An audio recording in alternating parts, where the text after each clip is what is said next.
A nombre de la Junta Directiva del Colegio Estomatológico, tengo el gusto de presentar al doctor Víctor Felipe Barrios López, quien va a hacer la introducción de los conferencistas.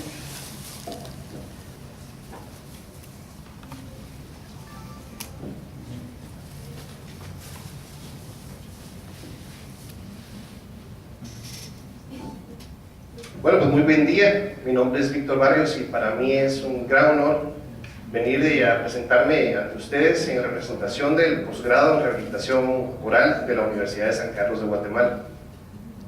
Para nosotros, de verdad es un honor tan grande y estamos tan agradecidos con la Junta Directiva anterior y la actual por la invitación y por permitirnos participar y contribuir un poco con la formación académica del gremio odontológico. Queremos asimismo comentarles un poco sobre las filosofías y la forma de trabajo que nosotros empleamos en el posgrado en rehabilitación oral, y para eso quisiera compartir con ustedes un breve video que resume parte de lo que hacemos a diario en el posgrado en rehabilitación oral. Espero les sea de agrado.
Agradecemos a todos entonces por su presencia, por acompañarnos, y quisiera empezar contándoles sobre el posgrado. El posgrado inició como una iniciativa para suplir una necesidad imperante de formar especialistas en el campo de la prostodoncia, y cuenta con un grupo de docentes altamente especializados en distintos lugares del mundo y un grupo de residentes comprometidos con la institución.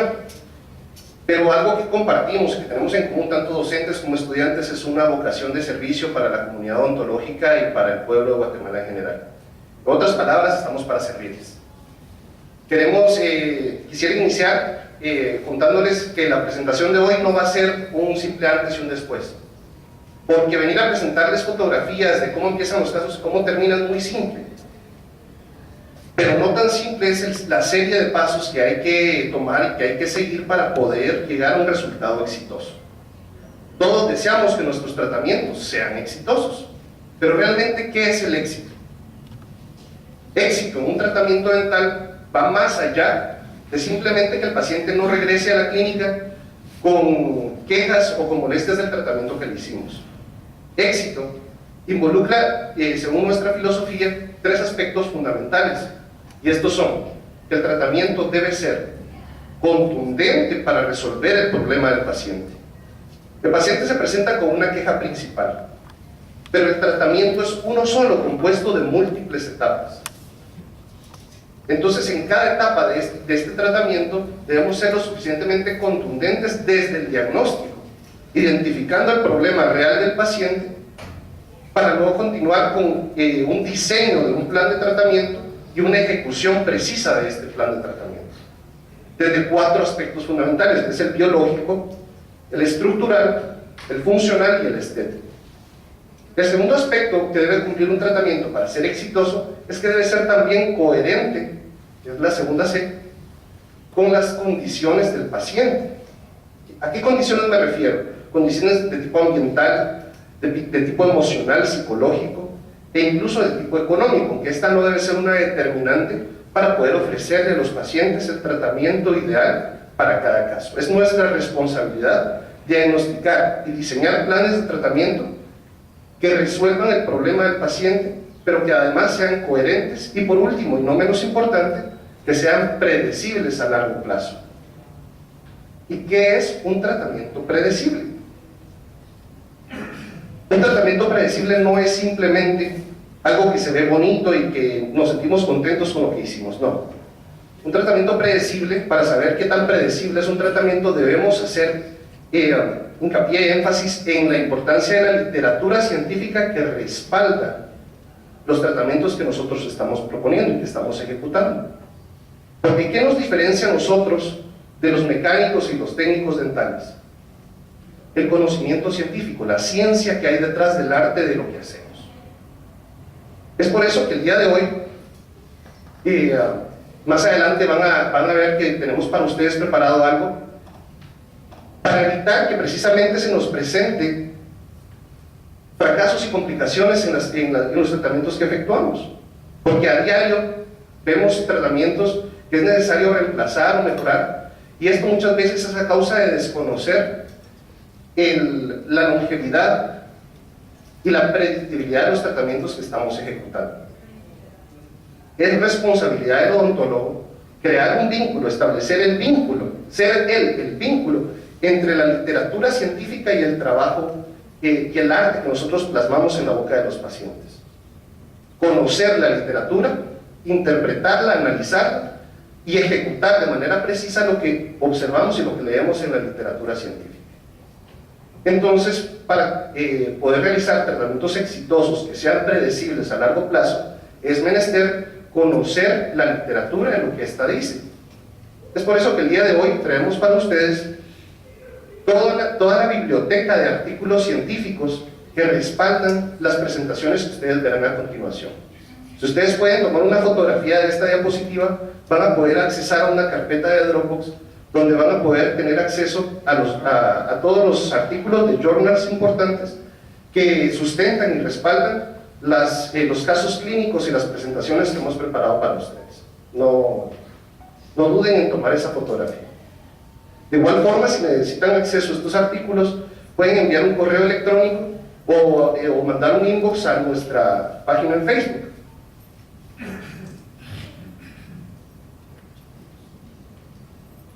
¿Ok?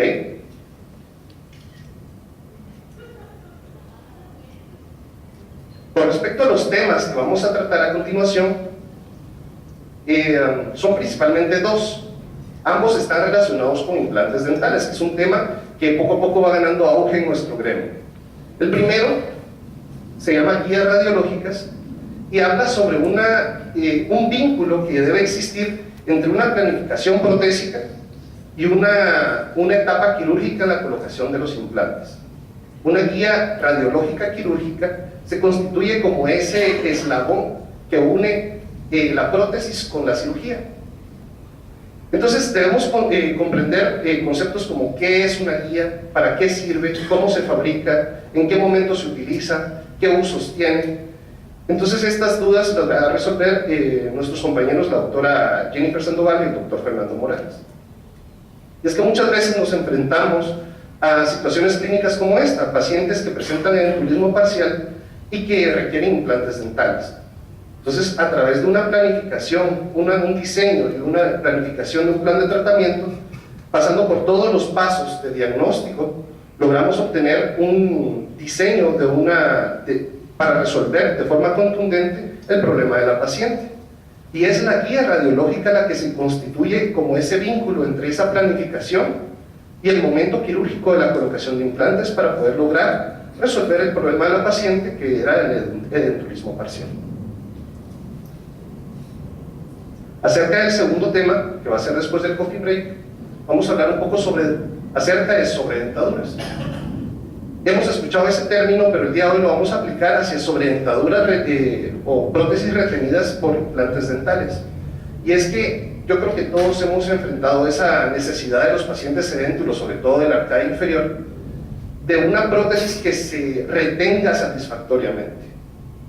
La gran mayoría de los pacientes edéntulos del arcada inferior sufren mucho por la gran movilidad que presentan sus prótesis inferiores. Y es a través de un diseño de una sobredentadura sobre implantes dentales que nosotros podemos mejorar sustancialmente la calidad de vida de estos pacientes. Entonces los invito a que presten mucha atención porque vamos a presentar la forma en que se puede transformar una prótesis total inferior convencional en una sobredentadura exitosa. Asimismo, los invito a que visiten la página en Facebook de nuestro posgrado, donde ustedes van a poder emitir sus comentarios, sus sugerencias, sus dudas, y asimismo temas de interés para una próxima participación aquí en Colegio Estomatológico. Sin más preámbulo, los dejo con la doctora Jennifer Sandoval, que les va a presentar el tema de guías radiológicas. Muchas gracias.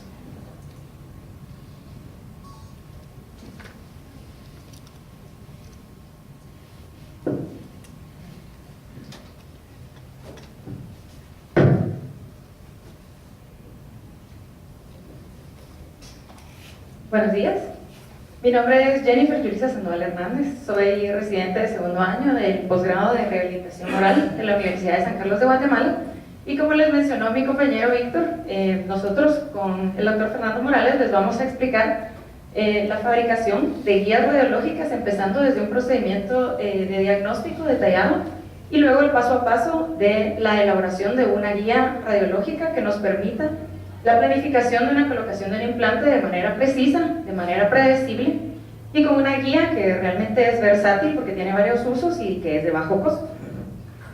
Entonces, ¿por qué este tema?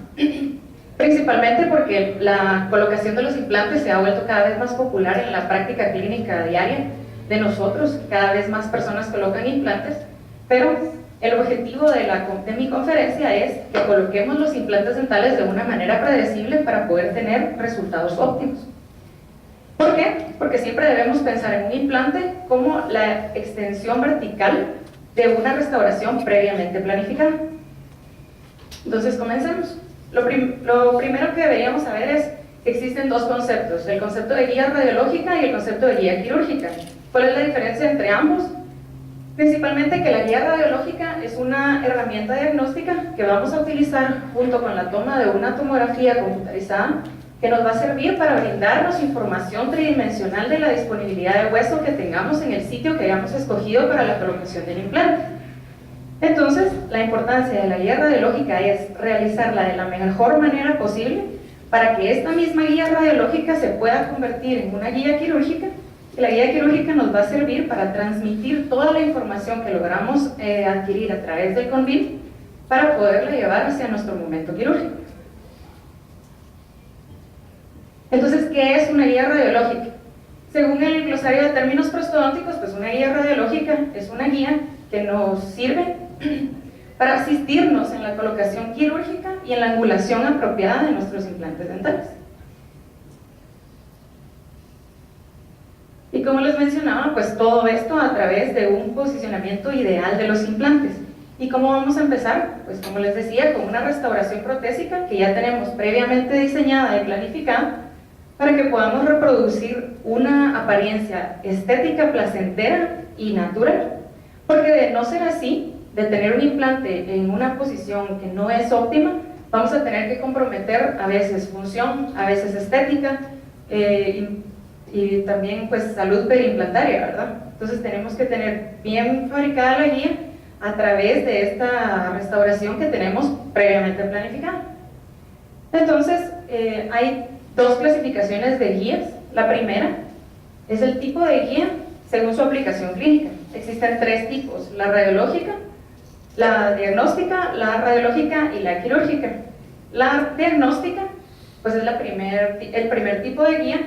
Esta se refiere a un acetato de calibre .20 que se hace sobre el modelo duplicado del encerado, que únicamente nos va a servir para observar los contornos externos de la restauración que hayamos planificado previamente. Luego tenemos la guía radiográfica, que como pueden observar en este caso, y como había explicado previamente, la guía radiográfica la colocamos en boca junto con marcadores radiográficos para que en el momento en el que tomemos el CONVIM podamos obtener la información tridimensional y la disponibilidad de hueso que tengamos en el paciente y en el sitio específico en el que vamos a colocar el implante dental. como ya les había mencionado también, la guía quirúrgica, que así como les decía, a veces no es necesario hacer ningún tipo de modificación entre la guía radiográfica y la guía quirúrgica, si desde un inicio planificamos de una manera correcta la guía radiográfica. A veces sí es necesario realizar modificaciones, pero eso ya es la información que nos brinda la guía radiográfica a través de sus marcadores radiográficos y de la toma de la tomografía. La otra clasificación es sobre el tipo de guías que se utiliza según su método de fabricación. En este caso tenemos la convencional, que es en la que nos vamos a centrar el día de hoy, la que es fresada, la que se hace por medio de CAD/CAM, que su otro nombre también son las estereolitográficas, y también existe un sistema de navegación o conducido por computadora. Este sistema de navegación es como hablar de un GPS en el momento de la colocación de un implante dental.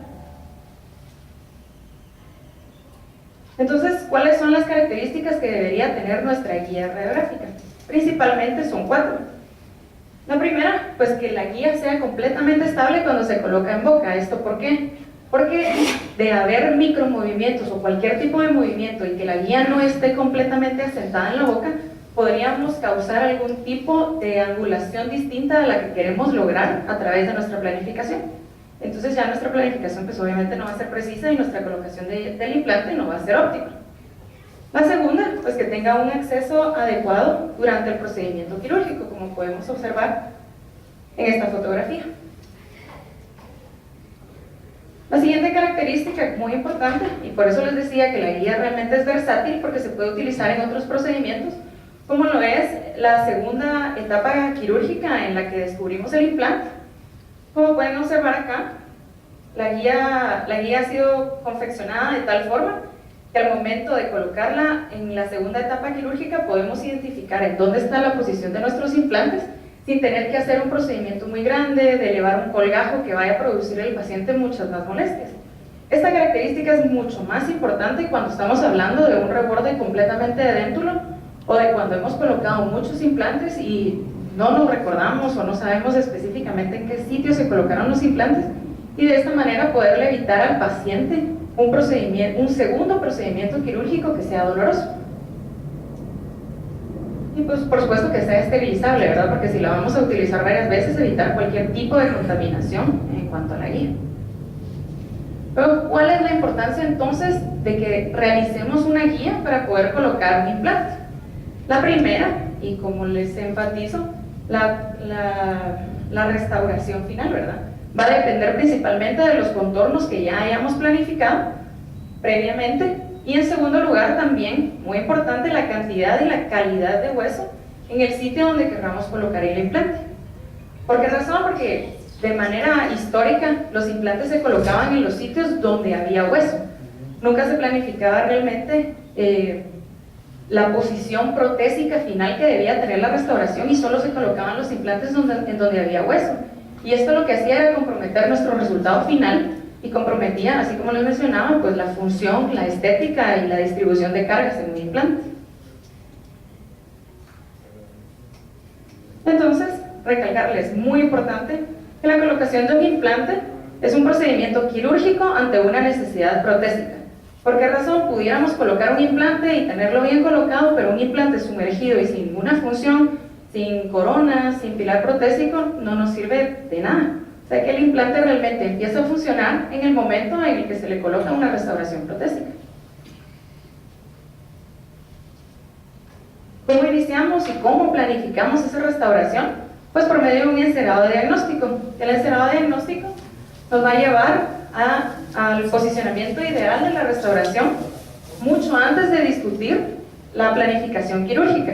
Entonces debemos llevar a cabo un encerado diagnóstico que tenga las proporciones ideales, la forma ideal, la estética adecuada, para que podamos luego ya empezar a discutir la planificación quirúrgica de la colocación de nuestro implante. Entonces, esta diapositiva para mí es muy importante, que es responsabilidad de la persona que va a restaurar el implante que va a ser colocado, construir la guía, porque esto le va a asegurar que la posición del implante no vaya a comprometer la restauración final. O sea, por supuesto que las instrucciones vienen de parte de una planificación combinada entre el restaurador y el cirujano o la persona que va a colocar el implante, pero siempre pensando en la restauración protésica final. Entonces, ¿a qué nos lleva esto? Realmente una planificación cuidadosa y una planificación bien detallada nos va a llevar al éxito de la colocación de nuestros implantes. Y la colocación guiada nos va a llevar a resultados predecibles. ¿Qué resultados predecibles? Es tener dos palabras que significan una planificación inicial siempre pensando en el fin, o al revés, iniciar por el fin y después regresar no, al revés, ¿verdad? Perdón.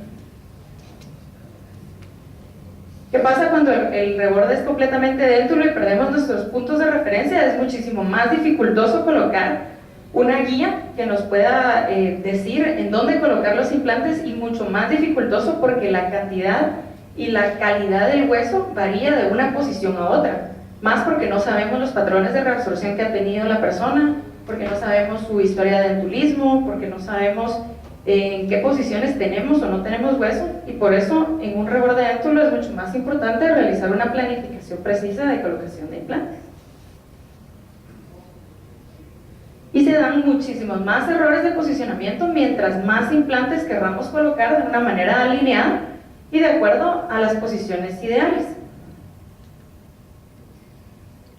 La planificación pues toma muchísimo más importancia cuando estamos hablando del sector anterior, por ser una zona estética, y principalmente porque hay hueso comprometido, porque los patrones de reabsorción del sector anterior, como todos sabemos, pues la tabla bucal es la que primero se reabsorbe y tenemos poca disponibilidad de hueso en esta área, ¿verdad?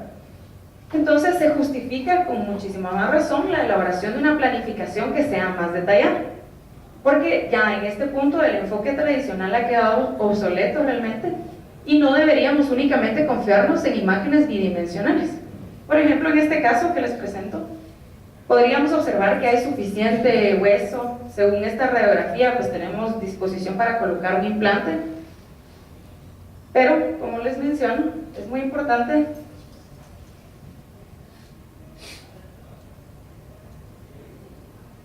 que realicemos una guía precisamente por esto, porque así como pudimos observar en la radiografía anterior, tenemos una disponibilidad de hueso suficiente para colocar un implante y decir, bueno, yo tengo mi radiografía periapical y ahí está, lo voy a colocar. El problema viene cuando no tenemos la dimensión bucolingual de nuestro hueso y nos encontramos con defectos de hueso como este defecto que tenemos por acá. Entonces, aunque la colocación del tubo fue correcta y tenemos nuestro marcador radiográfico indicándonos la posición de nuestro perfil de emergencia de la pieza, no tenemos disponibilidad de hueso. Es por eso la importancia de la toma de un CONBIM para poder observar esa tercera dimensión que no podemos ver en una radiografía que sea bidimensional, ¿verdad? Entonces, ¿qué es lo que buscamos? Haciendo todo este procedimiento, porque es un procedimiento que toma tiempo, sí, requiere una curva de aprendizaje también, pero esto nos va a llevar ¿a qué? ¿Qué buscamos? Sencillamente nos centramos en dos palabras. La primera, precisión. Y la segunda, ¿qué buscamos? Pues predictibilidad, ¿verdad? Esas dos palabras, lo más importante en cuanto a la planificación y la fabricación de las guías radiográficas. Entonces, ¿cómo iniciamos todo este procedimiento? Todo está en la planificación, como les digo. Entonces, iniciamos con nuestros procedimientos de diagnóstico que incluyen un examen completo inicial del paciente, una toma de fotografías intra y extraorales para mostrarle al paciente, para tener comunicación con él, para poderle explicar nuestro plan de tratamiento y para tener un punto de inicio, un punto de partida. Luego la toma de radiografías periapicales y panorámicas como parte de las herramientas diagnósticas que tenemos que utilizar, impresiones iniciales con hidrocoloide reversible, los modelos de diagnóstico y los duplicados de estos modelos para poder trabajar en estos modelos sobre el encerado de diagnóstico que nos va a servir primero pues, para hacer un mock-up, para hacer una prueba del encerado que hemos realizado para nuestro paciente. Si la prueba del mock-up es exitosa y el paciente está de acuerdo en la propuesta que le estamos dando para su plan de tratamiento, entonces este mock-up se duplica, que nos va a servir para la fabricación de la guía y la toma del CONBIM. Esto pues tiene muchos pasos, el paralelismo del modelo, la perforación de la guía, la colocación de los marcadores radiográficos y la colocación de tubos guías. Y en esta parte no me voy a centrar yo porque posteriormente el doctor Morales les va a explicar paso a paso cómo se debe realizar la fabricación de una guía radiológica. Y luego, pues ya después de todo el procedimiento de diagnóstico, podemos colocar el implante. Entonces, ¿cómo comenzamos?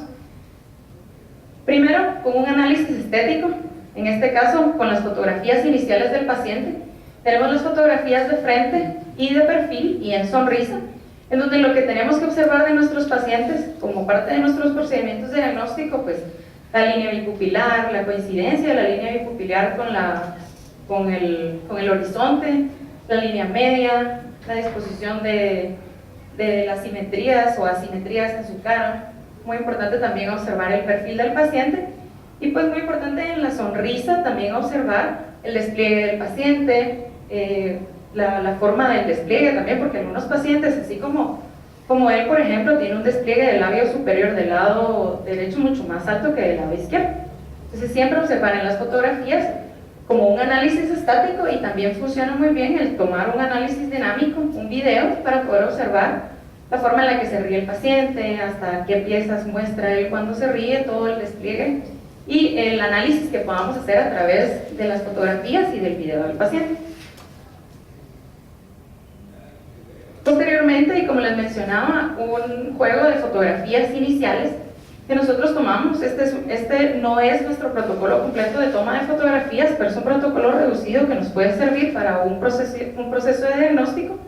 En este caso, pues observamos las fotografías intra e interarco, donde podemos observar la disposición de los planos del paciente, la relación entre su plano superior y el plano inferior, como podemos observar en esta fotografía, que es muy importante.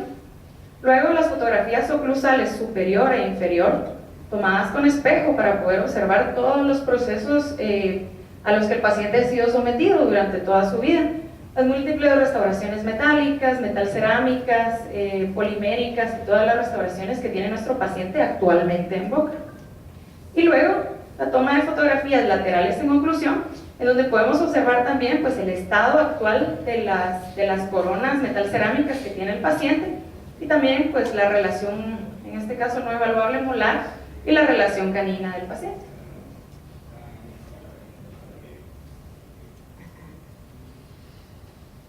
Posteriormente, la toma de radiografías, la radiografía panorámica y las radiografías periapicales, que como bien les mencioné, en el caso de la toma de radiografías y de imágenes radiográficas para poder colocar un implante, no son suficientes estas radiografías bidimensionales, pero sí nos dan una idea de cómo se encuentra el paciente inicialmente, ¿verdad? Y poder no solo planificar implantes, sino poder encontrar más problemas o más necesidades de tratamiento que tenga nuestro paciente.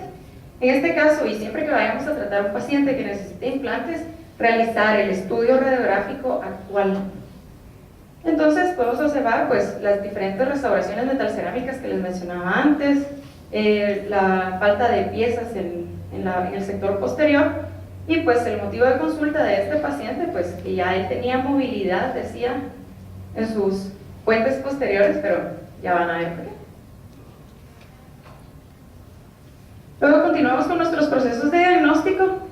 Muy importante la toma de impresiones iniciales con alginato, luego la obtención de los modelos de diagnóstico superior e inferior y el duplicado de estos modelos que nos van a servir posteriormente para poder realizar el encerado de diagnóstico.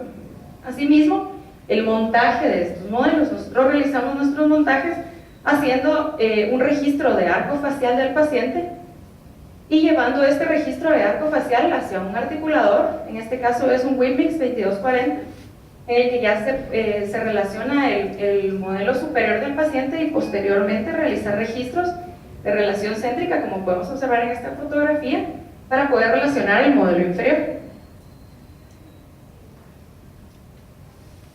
Se montan los dos modelos en el articulador y los montamos por medio de relación céntrica. Estos modelos nos van a servir para relacionarlos en los tres planos que tenemos para observar. Primero, las relaciones intraoclusales del paciente, para poder observar cómo se encuentran sus piezas en este momento, y nos va a servir, y muy importante, para podernos comunicar con el paciente y para podernos comunicar con el laboratorio dental. Sobre estos modelos, pues también realizamos duplicados. Los duplicados también se montan de la misma forma en la que se montaron los modelos iniciales, y estos modelos son los que enceramos. Entonces, en este caso, se enceró la arcada completa superior y la inferior, porque este es un paciente que necesita una rehabilitación oral completa. Pero es muy importante que realicemos el encerado, como les mencionaba anteriormente, porque este nos va a servir para ver las proporciones ideales y la posición ideal que deberían tener nuestras piezas y la restauración final, ¿verdad? Sobre este encerado de diagnóstico, realizamos pues una prueba. La prueba la hacemos a través de una llave de silicona, hecha con silicona por condensación. La colocamos sobre el modelo encerado superior y recortamos nuestra llave de silicona alrededor de los contornos bucales de las piezas superiores y utilizamos un material bisacrílico y lo colocamos adentro de la silicona, y luego va a ser llevada a boca para probar la viabilidad de nuestro mock-up. Además que le vamos a mostrar al paciente si le gusta, si le parece, discutir el plan de tratamiento, mostrarle el resultado final antes de que vaya a ser llevado a cabo cualquier tipo de tratamiento, ¿verdad? Entonces, ya que tenemos aceptado nuestro plan de tratamiento y nuestro paciente está contento con el resultado de su mock-up, empezamos la planificación de la colocación de los implantes. ¿Cómo iniciamos? Entonces, con sus modelos vamos a fabricar la guía.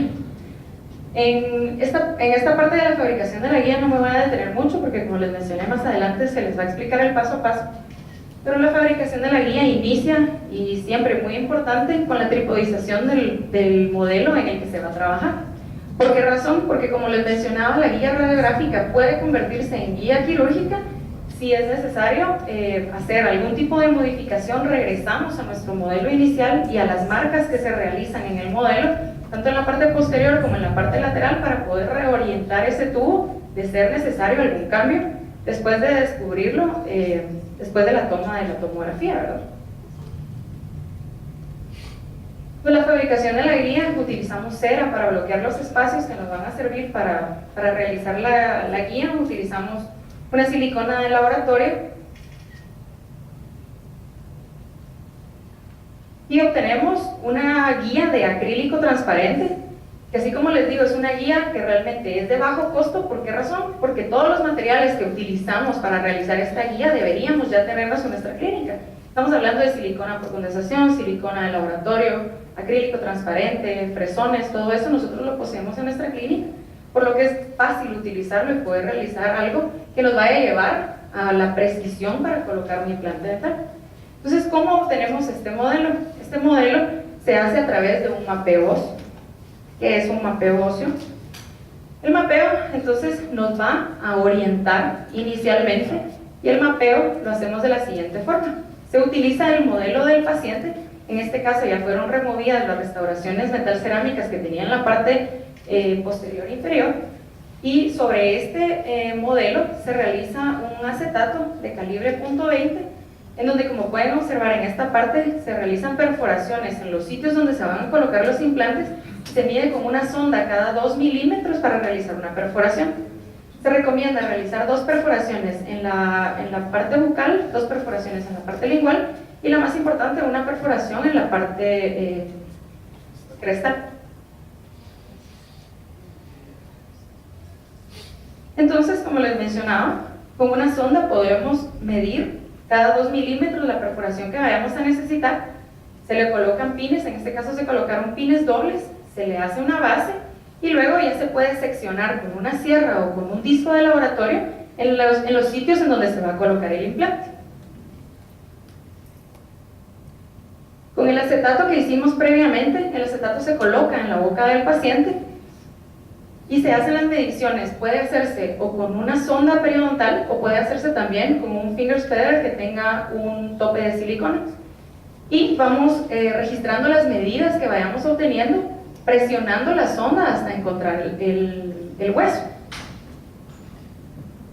Entonces, es de mucha utilidad realizar tablas como las que les enseño de este lado, en donde podamos ir registrando las mediciones que vayamos encontrando según las perforaciones que hayamos hecho y la profundidad de las perforaciones que hayamos encontrado. ¿Por qué razón? Porque luego, bueno, en este caso teníamos dos implantes, el implante mesial y el implante distal. Tenemos del lado derecho y del lado izquierdo. Si yo no anoto mis hallazgos en orden, entonces el momento en el que yo quiera transferir esta información a mi modelo, la puedo confundir y entonces en lugar de orientarme, voy a desorientar completamente.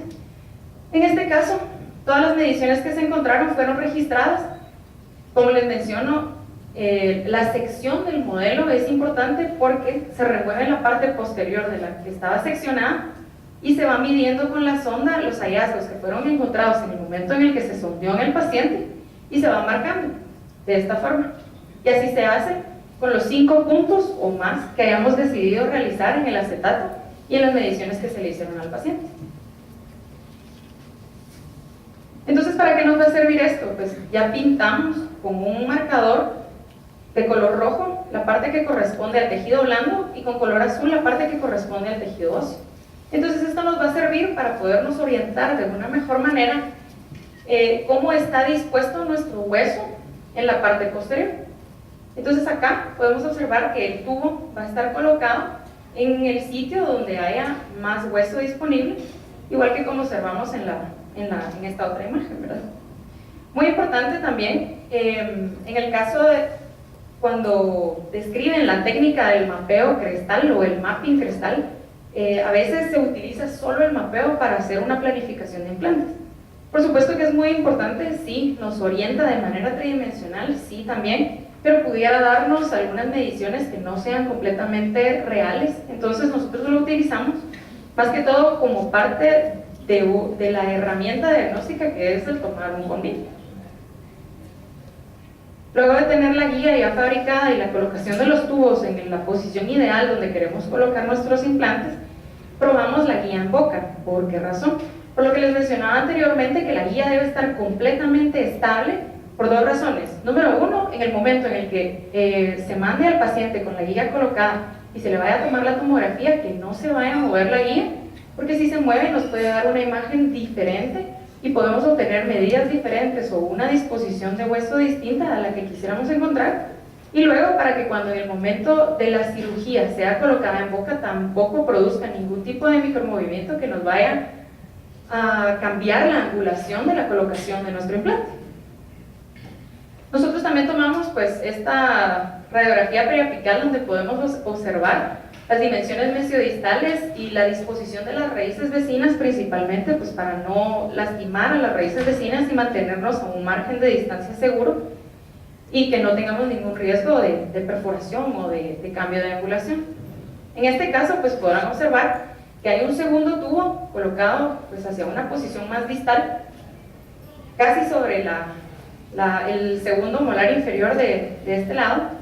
¿Por qué razón? Porque con este paciente, pues después de realizar todos los procesos de diagnóstico, como les mencionaba, y de hacer el encerado diagnóstico, incluso aumentando de dimensión vertical en el paciente, no fue posible realizarle una restauración en esa pieza. Primero porque había compromiso periodontal, también había área periapical, y también en este caso, pues muy importante, no teníamos suficiente estructura dental para poder tener la altura y los criterios suficientes para poder colocar una restauración sobre esta pieza, porque no teníamos suficiente altura de preparación cortándola para poderla regresar al plano. Entonces, aquí está nuestra toma del CONVIV o de la tomografía, en donde podemos observar pues nuestra orientación tridimensional en el lugar en donde vamos a colocar nuestros implantes, ¿verdad? Como podíamos observar en la misma radiografía periapical, podíamos observar la disposición de los tubos en estas mismas posiciones, y la más importante y la que nos hace falta siempre en las radiografías, pues la imagen bidimensional que no nos muestra la disposición bucolingual del hueso en esta posición. Se observa también la dirección en la que va el tubo, y esto es la gutapercha que se coloca en la cara bucal de las piezas, que nos va a servir para poder observar el perfil de emergencia de la restauración final que hayamos planificado. Este es el segundo corte. Acá se observa la línea azul que está atravesando completamente el segundo tubo y el segundo implante, y va a ser colocado en una posición, como podemos observar en esta toma de la tomografía, donde también podemos observar la disposición bucolingual de las piezas y de aquí sacar medidas suficientes para poder determinar el ancho de los implantes, el largo de los implantes. Muy importante observar las estructuras anatómicas vecinas, en este caso observar un canal mandibular que no se observaba cerca, como pueden observar está un poco más hacia abajo. Pero sí es muy importante en pacientes que han sido edéntulos durante mucho tiempo, pues el canal mandibular se encuentra más cerca y la tomografía nos va a ayudar también pues a identificar la cercanía de este canal y poder planificar desde este momento las dimensiones que vayamos a colocar de nuestros implantes y no pedir 2 implantes de cada una de las medidas que hayan, sino ya tener seguro qué medida de los implantes se va a colocar en el momento de la cirugía. Entonces, ¿cuáles son los aspectos que vamos a evaluar para la colocación de un implante dental? Estos son varios y los resumo a continuación.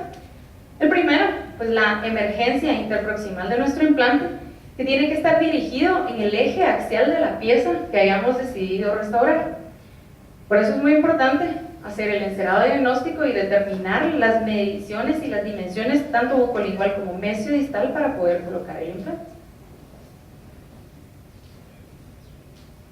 En este caso, pues, basándonos un poco en la opinión de Busser, podemos también observar que existen 2 áreas, el área de confort para colocar un implante y también está las áreas de riesgo, que son las áreas que se encuentran demasiado cercanas a las piezas vecinas y que son las áreas que tenemos que respetar.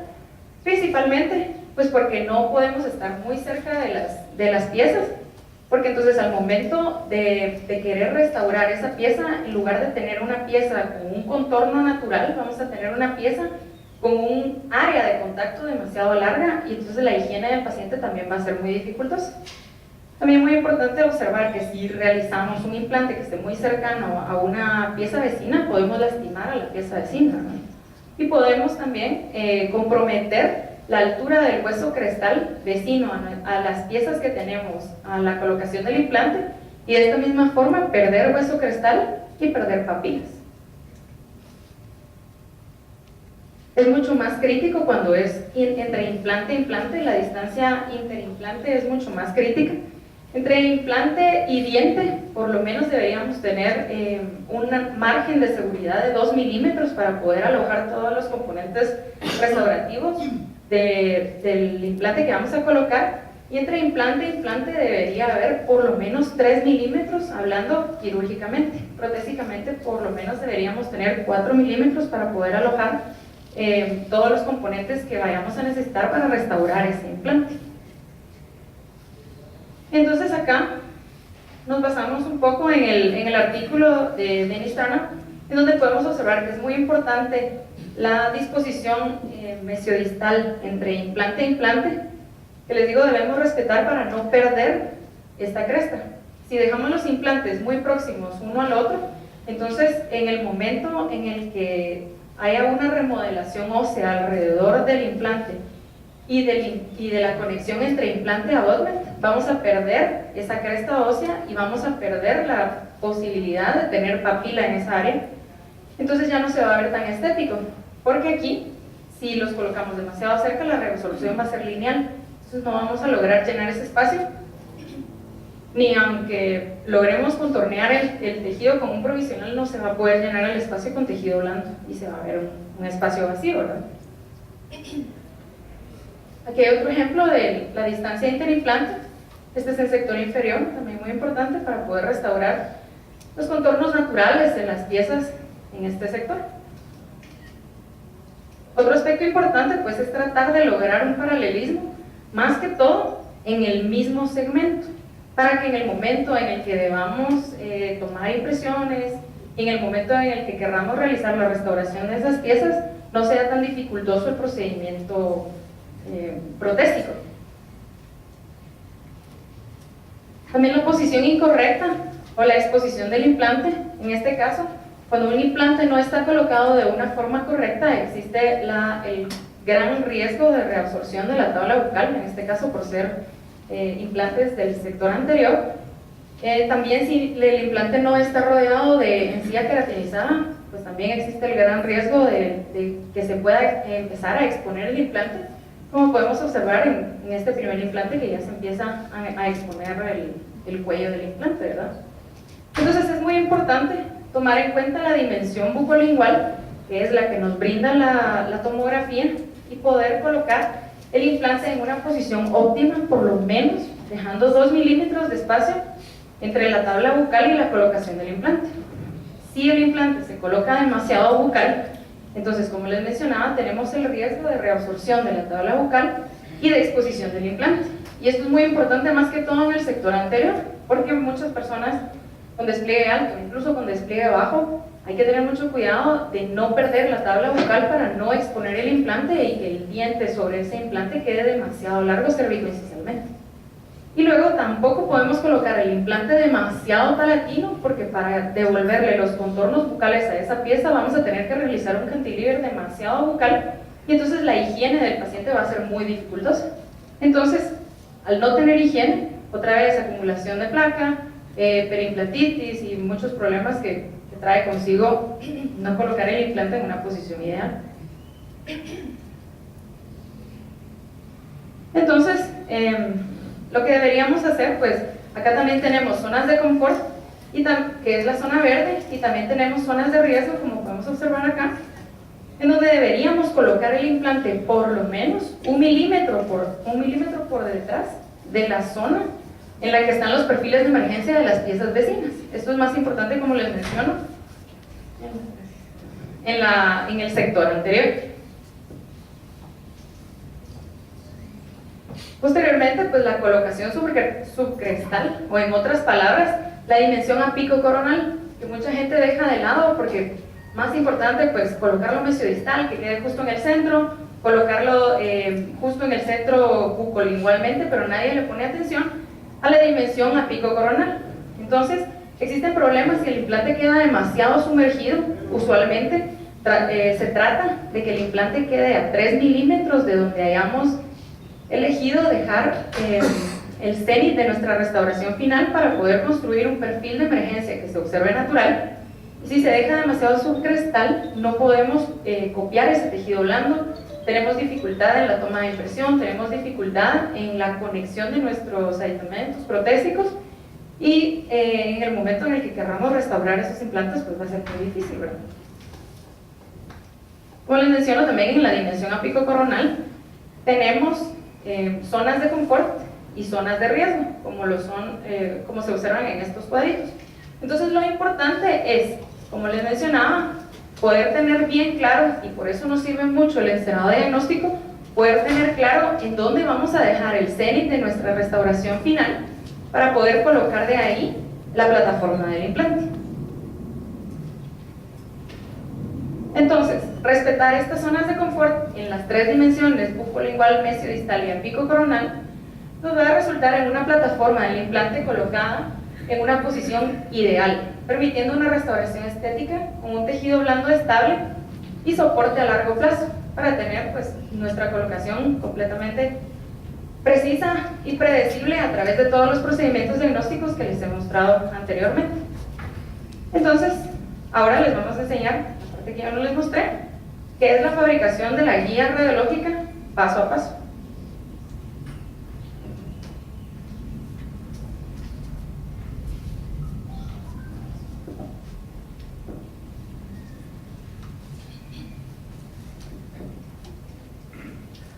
Bueno, buenos días.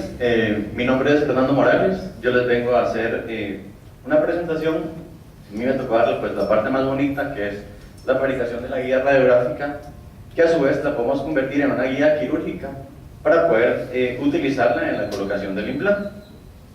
Entonces veamos, son 12 pasos con los que nosotros contamos para realizar la guía radiográfica.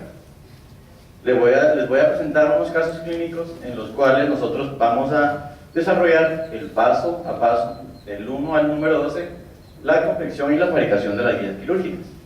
En el posgrado nosotros tenemos un protocolo. Este es un protocolo reducido en cuanto a nosotros realizar un diagnóstico adecuado.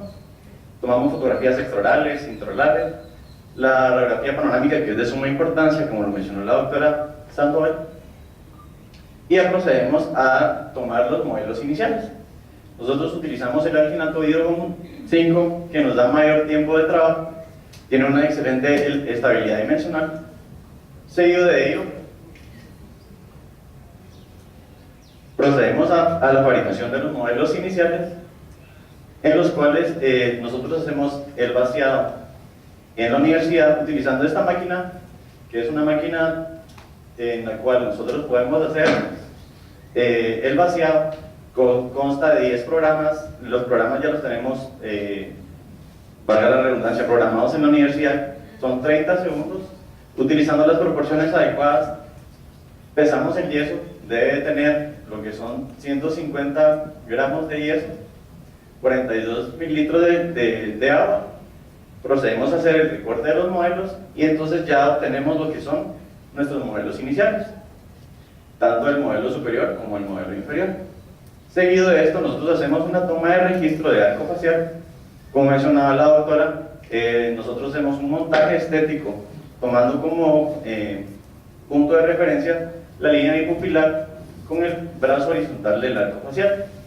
Si nuestro paciente no consta con o no coincide su línea bipupilar, podemos tomar de referencia algo exterior, ya sea un marco o ya sea la misma fotografía recortada, y ver el paralelismo de los dos brazos.